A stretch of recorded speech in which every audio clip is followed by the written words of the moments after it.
According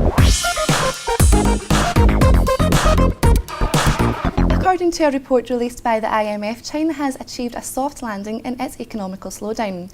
Joining me today to discuss the situation is Alexandre Vautravers, Head of International Relations at Webster University in Geneva.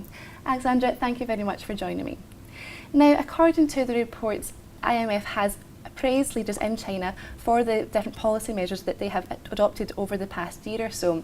But they did, however, warn that this managed slowdown, as we can see behind us, has run into stronger than anticipated headwinds from the worsening of the Eurozone crisis. What did you make of the report from the IMF? Well, definitely the situation situation of the economy in China is a very difficult one to manage. I'm not sure that European governments would be able to manage it as well as the Chinese government is doing right now.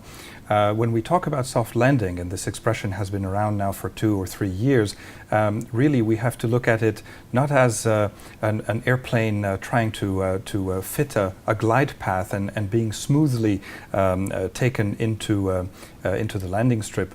It's a much more complicated issue, and probably the government needs to have one foot on the brake, one foot on the gas pedal, and it's constantly adjusting with all sorts of stimulus packages, with all sorts of new regulations. And as I said, it's doing a pretty good job at it. Probably better than Europe, because China is not a democracy. It doesn't have to consult all sorts of economic and political partners, and also it's a very centralized system that allows for relatively reactive measures. Now, I understand that you've spent quite a lot of time in China yourself. What, in your opinion, are the main factors affecting the sort of social, economic and political situation over there? And do you think this is an end to double-digit growth in China?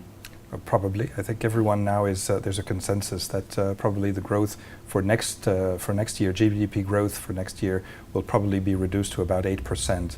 I don't think that it's a catastrophe. It's not a disaster in any shape or form.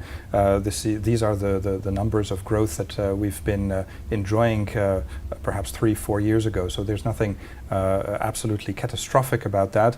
And it's also 3 or 4 times the growth rate of European countries. Where I see the most difficulties, well, I would say inflation and rising costs, especially in the real estate area, is a very important issue. The Chinese government is doing really quite a lot to try and solve the situation and prevent an economic bubble. There's now a lot of discussion about a real estate burst in Beijing and some of the major cities. The other aspect is domestic consumption, and I think we can talk about that further. What do you think the consequences of this economic slowdown could be? I mean, what do you actually think of this consumption strategy that you mentioned?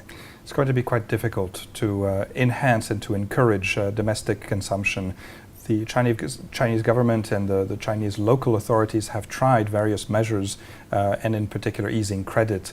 But unfortunately, with no real social insurance system to talk about in China, also the mentalities are rather geared towards saving and caring for the elders, for family members, rather than consumption. So unfortunately, most of the efforts of the Chinese government in order to try and foster and encourage consumption have been relative failures. The only thing that this has managed to produce is rising cost and rising prices. Now, obviously, it's a busy year for China in terms of the election, which is looming in November. Do you think this will be a shift in emphasis from economical factors towards social ones? And what would you say is your outlook for the world's second largest economy in the longer term? Definitely the presidency of Hu Jintao has been focused on economic and technical issues. This has been relatively successful until now. The problem is that all sorts of social issues, in particular internal migration, population control, all of these issues have been sort of left to the side.